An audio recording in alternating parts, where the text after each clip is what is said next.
What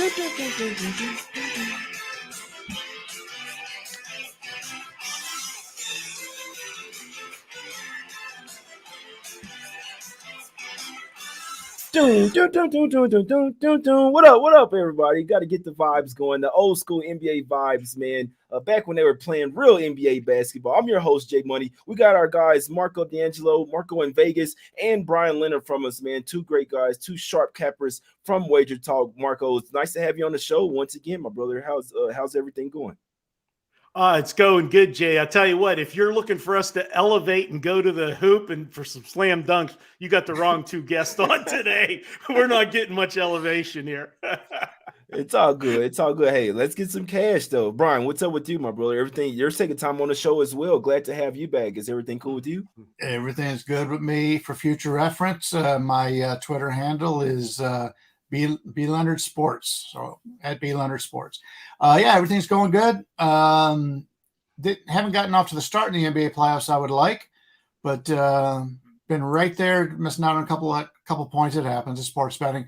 But yeah, excited to see what you guys have going on for today's games. Yeah, let's do it, man. We got three great games on the card. Obviously, it's NBA playoffs. It's a lot of eyes on the same games, all the good stuff, guys. So let's break them down. It's all business here on the show. We'll go over our picks, our leans, all that good stuff. Recap at the end, and maybe go over some special deals as well over at Wager Talk, guys. Let's head over here. First game up here. Let's go to the streets of Boston in this one. We do have the Boston Celtics laying 10 points at the house versus the Atlanta Hawks in this one, getting back 10 points on the road. Over and under sitting at 230. We saw that first game. The Hawks only shot like 5 from 27 from 3, 17%. Absolutely horrible in that one, Marco. Do you think that the Hawks can shoot a lot better from 3-point here, possibly stay in this game, or possibly look towards a total being a little bit higher in this one, Marco? Well, I'll tell you, Jay, they can't play any worse than Atlanta did in game one. Atlanta looked like a team that just wasn't ready to play. They were one of the teams that had to play in the play-in tournament, which I don't know how you feel, Jay. I'm not a big fan of the play-in format, but they got in, they were here, and the game was over basically as soon as it got started. It was 74-44 at the half, and Boston basically in the second half just played to get the game over with. They really weren't attacking the basket the way they were in the first half. And as far as Atlanta goes, yeah, they made the score a little bit closer at the end to make it look like it wasn't as bad of a game as it was with the final score. But this game was never in doubt. This is one of those games where you're going to hear us talk about zigzag. Everybody talks about the zigzag theory during the playoffs. And simply put, that is you're taking the team that lost the previous game in the next game.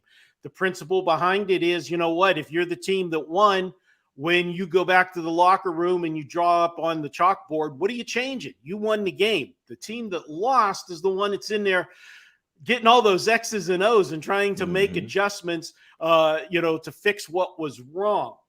I have found that when you look at the zigzag, I've had more success with the harder it is to take the zigzag team, the more successful it is.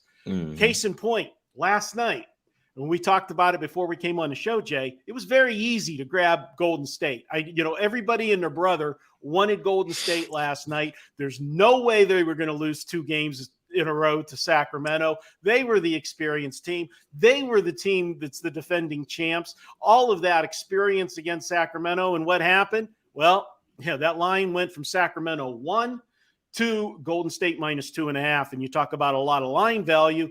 That was it last night. And Sacramento got the win. Today, nobody's going to want Atlanta. I look at them. I think they can play competitive in this game. I think it came too easy for Boston in the first one. I think you're going to see Atlanta. They can't shoot as poorly as they did from 3-point range in the first game.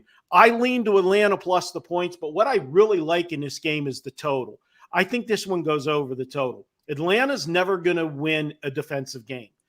Pure and simple. Their style of basketball is up and down the court. And I think that's what you're going to see tonight. This game was so far out of reach in game one that, as I said, Boston quit attacking and Atlanta couldn't shoot the ball in the ocean. I think you see totally different result tonight as far as the total goes. So a weak lean to Atlanta, strong lean to the over for me.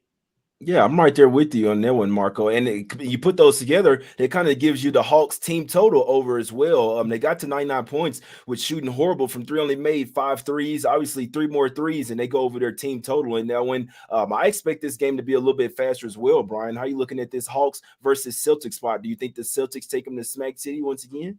Yeah, I think both of you guys have broken it down pretty well here. The only problem I have, Boston's clearly the better team here. I think Boston's motivation in this game tells you if the game goes over or under, or if they cover or not. Atlanta couldn't hit the side of the barn from 3-point range in that first game. You've got to be able to compete from 3-point range because Boston is so dominant defensively underneath.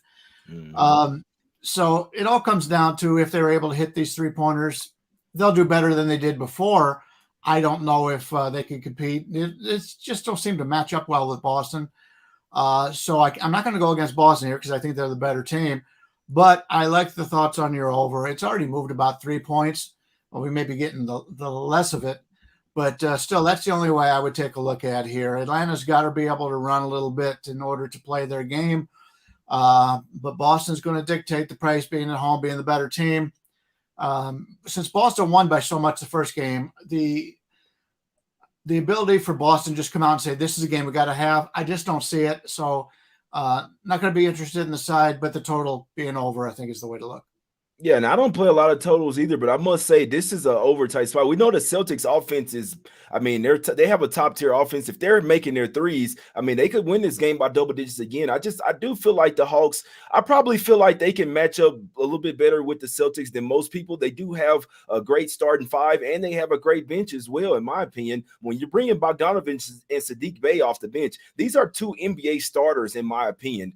So you're bringing these guys off the bench. Okongwu will get some play as well. I know that Capella might not play as many minutes as he did in the first game. If Quinn Snyder is smart like I think he is, I think you'll see more Okongwu minutes in this one. So can't talk you off looking at some Okongwu props in this one. I do know that his double-double is sitting at 10-1. I mean, it's a really good price. I know it, man. It's sitting at plus 1,000 for his double-double. We know he's going to get the rebounds. If he just can get to 10 points. But I feel like I really expect the Hawks to come out here and play a little bit better offensive game. And you have to push the pace, right, against the Celtics team. You don't want to let them sit there and get their half-court defense set up. You want to push the pace. You want to chunk a lot of threes. That's how the Hawks beat the Heat in that play-in tournament over there, guys. So my strong lean for this game would be Hawks plus a 10. Once again, they almost came back and covered in the first game, but putting those together, if you think the Hawks will have a lot better game, think it's going to be a faster game, we like the over. I think Hawks team total over is a great look in this game, and I agree with you guys that the over would be the play in this one, Marco.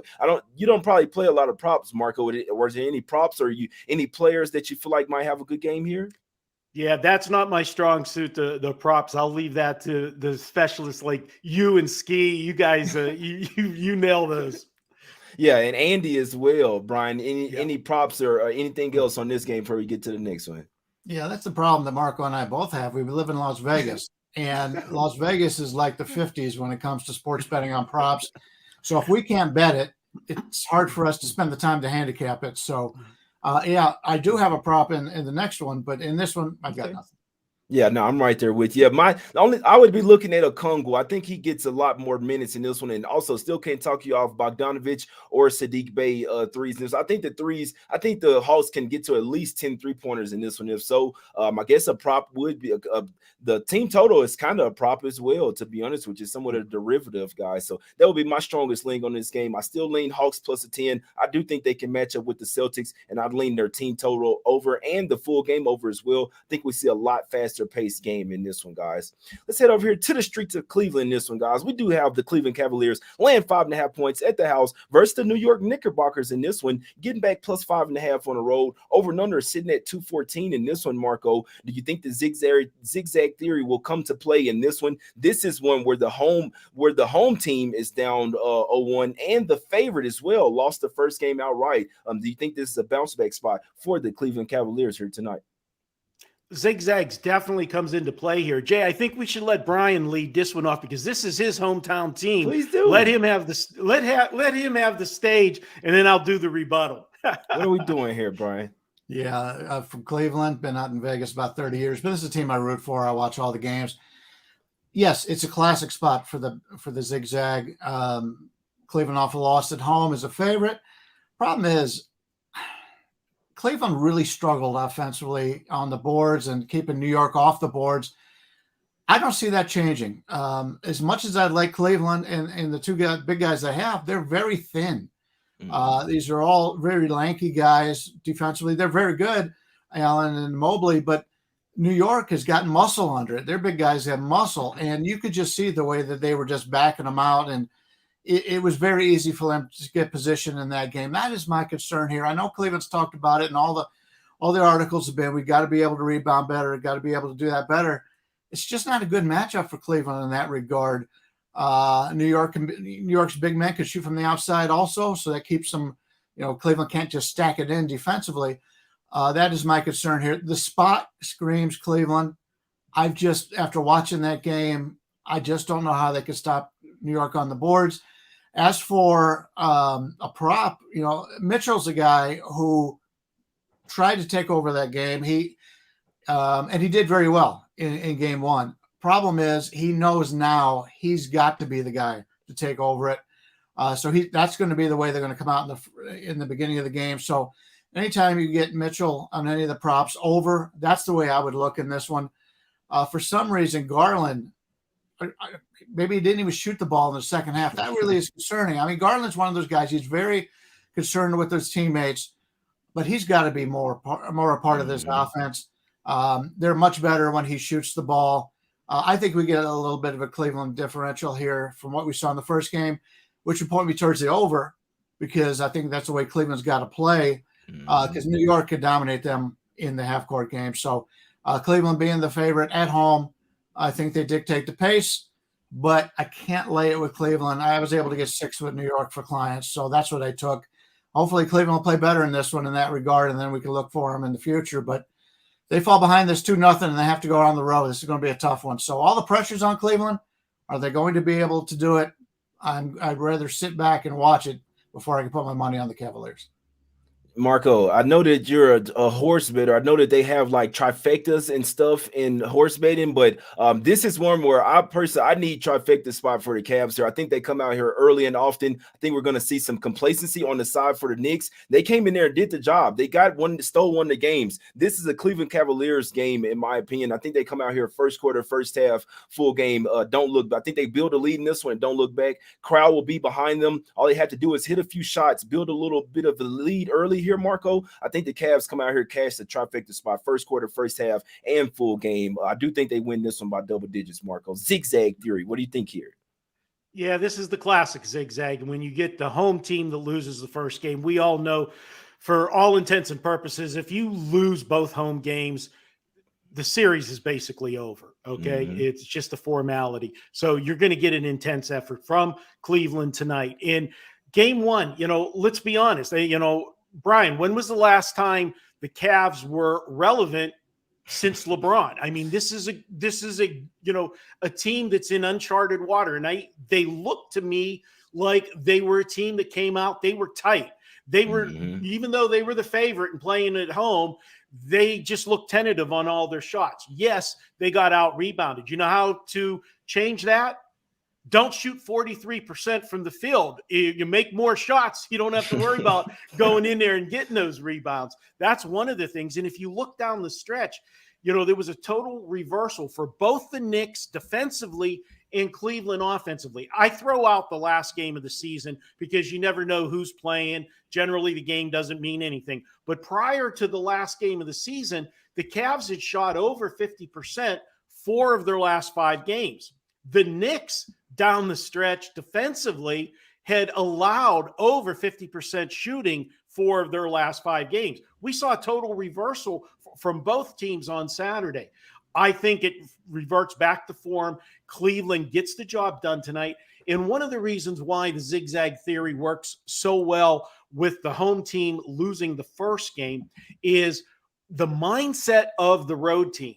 When they came into the series, their goal is, we want to take 1 game on the road. We want to split. When you win that first game on the road, mentally, you're satisfied. Now, granted, I'm not saying they roll over and play dead, but you don't have that same intensity because you already got your goal. Now you're going to head back home no matter what happens tonight with home court advantage. The other thing I'm going to bring up to you, this is a Cleveland team that was dominant on their home floor this year. They were 31-11 straight up at home this year. So I'm going to look for them to get that back. And I found a couple stats here that support the Cleveland side in this one. If you play against road teams in the second game of the playoff series, this is blindly playing against road teams, second game, last 5 years in the NBA, it's 36-11 against the spread. But taking a subset of that, if you play against road underdogs between 3.5 and 9.5, where is right in the sweet spot of this game tonight, that drops to 25-5 against the spread going against those teams. So you got a couple very strong angles with Cleveland, backs against the wall, season on the line. That all lines up. Bryan, you're going to be 1-1 heading back to New York. No, I think so as well. Yeah, my top spot on this game, I do need the trifecta spot. I do think the Cavs come out here with emphasis in the first quarter, first half, and win this game by double digits. My top spot in this game is Cavs in the first half. I will take this spot 100 times out of 100. You have to come out with a sense of desperation, a sense of urgency as well. And like you said, Marco, backs are against the wall in this one.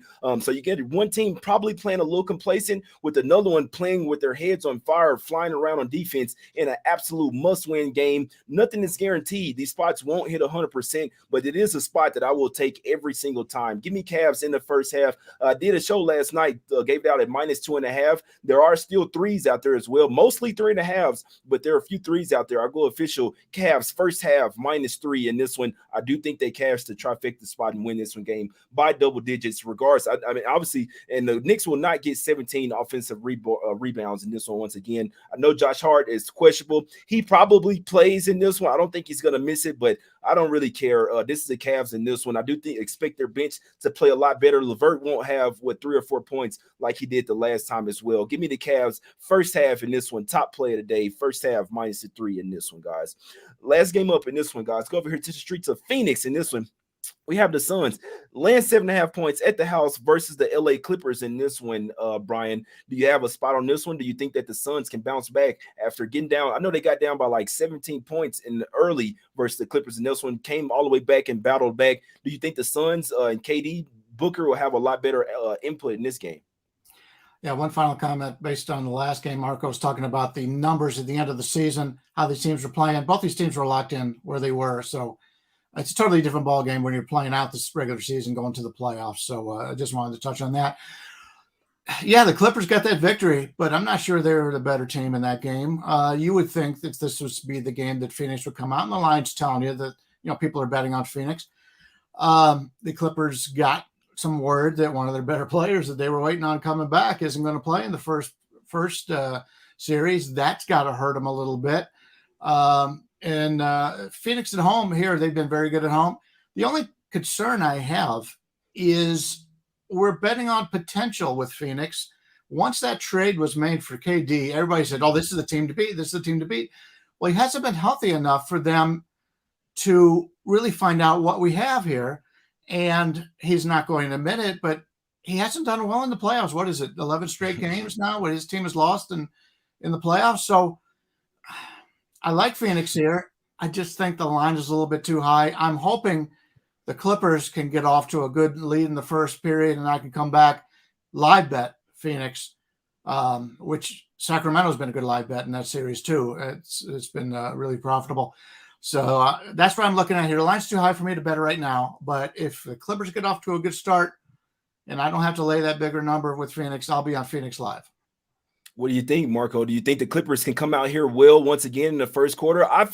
This is how I look at these games. I feel like if you don't come out well, then that's a telltale of how the game is going to go, in my opinion. Like when you're the Suns, I can only look towards Suns first quarter, first half in this game. You have to come out with that intensity, sense of urgency to start the game. That's how you're going to win the game. If not, You're gonna be staring down 0-2 heading back to LA in that one, Marco. Do you think that Money Williams and the guys have it in them to at least come out early or to even cover this spread at 7.5, Marco? Well, touch on what Bryan said first. Absolutely, I agree with him 100% about Durant and this team and everybody handing them the West. I talked about this on a show I did Friday when we were previewing the series, and I said, everybody's handed Phoenix the West, because Durant, they haven't lost a game that Durant played in. Yeah, true, but it's not the playoffs. It's a different intensity in the playoffs, plus the fact, do we really have enough of a sample size with Phoenix and Durant that they have the team chemistry and such? Because we've seen it so many times. Just because a team, gets a big star, that doesn't mean instant success. There's a learning curve there. Everybody's got to learn what their roles are. And I just don't think they came into game one. Was it a case of them reading too much of their press clippings entering the playoffs, as everybody had them in the Western Conference Finals? Is it the Clippers? Can we say, hey, how about the injured player theory? Even though Paul George has been out, they thought they were getting him back. And the fact that they didn't, I think, was a little bit of a, you could view it as a letdown. But as we talk so many times, that's when teams rise to the occasion. They don't have the star in the first game. And full disclosure, this Clippers team, they're an absolute pain in my ass, okay? And it's because I hate, you never know, who's playing when they're playing. Well, now it's the playoffs, so all hands are on deck. And because they came out and played so well in game one, and Kawhi Leonard played so well in game one, all it does is reaffirm all these guys that love load management, which I like to just smack people in the head that love load management, because I don't, all right? But here they are. Game two, you're going to see Phoenix. They're going to make adjustments. They weren't ready for what the Clippers did. They fell behind, as you said. I think it was 30-18 at the end of the first quarter. You were playing uphill the entire game. They finally clawed their way back to enter the fourth quarter tied. But when you're playing like that from behind the entire game, it drains the team that's making that comeback. I think they're going to make the necessary adjustments. And as we said at the beginning with the zigzag, why is the zigzag so good? Because the team that lost is making the adjustments. The team that won, everything worked. You're not. The Suns are going to have things different in this game. And Kevin Durant, although he got off to a slow start, he got it going in the second half. And I think you'll see him have a better game from start to finish. I like Phoenix tonight. This is the zigzag. I'm there. Now, most people might say, look at the game being a high-scoring game with these two. I'm going to go to the under. I think for Phoenix to win this game, they're going to need to do it on both sides of the court, offensively and defensively. And the one thing that I took from the first game, if you look at it, the two teams went to the foul line a combined 62 times in that first game. The other thing that I looked at in that game is Phoenix only shot 19 threes. They averaged 32 threes on the season per game. I think you're going to see more threes from Phoenix, which means if they're shooting more from the outside, they're going to be less shots down low, going down low and getting fouled. So I'm going to go under in this one, and I'm going to go with Phoenix. A stronger side on the Phoenix side, but I do like the under as well. Yeah, I can't talk you off whatsoever. I can only look. My leans on this game, Suns first quarter, first half, in my opinion. And I wouldn't be surprised if they covered the full game as well. I know the 7.5 is high, but you kind of nailed it there, Marco. I mean, we're one team, and this is also why I think the zigzag really works, especially with the home favorites that lost the game one. You have the road underdog that came in there and literally just threw they threw everything into that game, right? So there's not really many adjustments to make after that. It's the home team team, the favorite, that has to make all the adjustments. And once they adjust and figure things out, then that's when things get ugly. I wouldn't be a bit surprised if we see a few blowouts here tonight with the two teams that lost in game one, guys. And that's usually what you see. Like, they'll win, and they'll win by emphasis as well. And then the team that already won, it's like, okay, cool, we're head back. We have home court advantage now, right? So that's where you get the complacency. These are still human beings here, guys. Like, they're just, I know that they're professional, they're rich, they're all, but they're still human beings as well, and their minds work just like we do as well. They will be very happy headed home 1-1 when they have an opportunity to go up 3-0 and win the next couple games here, guys. So I do think the Suns get things started early and often this one, first quarter and first half. The sun is out shining bright right now, guys. I think they're gonna clip those Clippers tonight in this one, guys. But let's get out of here, man. It's time to go over the picks in this one, Marco. I know, man, Marco's been killing it over there at Wager Talk. Bryan as well. Bryan, what do you have going over at Wager Talk? Let us know what plays you have loaded up at Wager Talk. Well, our NBA play, I already gave it to you. That was the Knicks, and I'm in the minority, and I fully understand that. Baseball, I just had the early game, just went off. I do have a 5% play in hockey, and hockey's where I made all my money this year. 5% series play goes tonight in the NHL, and that's up at the site over there at wagertalk.com. So, yeah, you're right. Both you guys have been so hot in the NBA, man. I can't disagree with either one of you, although I did anyway today. But for the most part, you guys have been on fire. Just stick with what you guys are doing. You're doing really well. I like it, Bryan. You got to go with your good. I always tell people that, man. You can listen to what everybody else saying. You got to go with your good. That's what will make you sleep well at night, win or lose in that way, my guys. Marco, what do you have going over at Wager Talk? Any special things going over there? We've run a 46-20 run in the NBA, and I got a 4% play up and loaded right now. So you can head over and check that out. And as far as the show goes, for all the plays that we gave out here on the show, my best bet for the show is that over in the Boston-Atlanta game. I think both teams are going to go up and down the floor tonight. Atlanta, that's their only chance to win this one, and this is the only road team that didn't win the first one on tonight's card. Mm-hmm. So if they have any shot, they got to play their game, and that's a fast-paced game.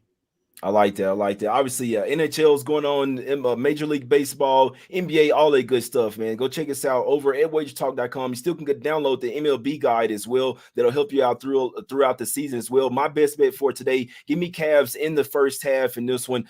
Did give it out last night, -2.5. I encourage you guys to go back and check out that show if you like, but I'll go official with -3. There are still -3s out there. If you have to take 3.5, I still like it. Cavs coming out here with emphasis in this one early and often in this game, guys. We appreciate everybody for tuning in, man. That's the show. That's our guy, Marco D'Angelo. You can follow him on Twitter at Marco in Vegas, and also Bryan Leonard as well. You can go follow him on Twitter as well. I believe at B Leonard, right, Bryan? B Leonard Sports. That's correct. At B Leonard Spears. At B Leonard Sports. I like, guys. You can follow me as well at J Money is Money. I'm at Circa right now, guys. I'm messing with you. I'm at the house, man. But trying to get better. If we win today, man, hopefully the doctor says it'll make me feel better if we win today, man. But let's get some cash today, man. We appreciate everybody for tuning in. It's Us Against the Bookies, man. Let's get some cash. We will be back tomorrow here every single day, really Monday through Sunday, guys, giving out free picks, leans. Go check us out at Wager Talk. A lot of great cappers over there as well. We will have Ski Profit on the show with us tomorrow. Hope everybody has a great day, great week. Hope you guys get some cash. We're out, man.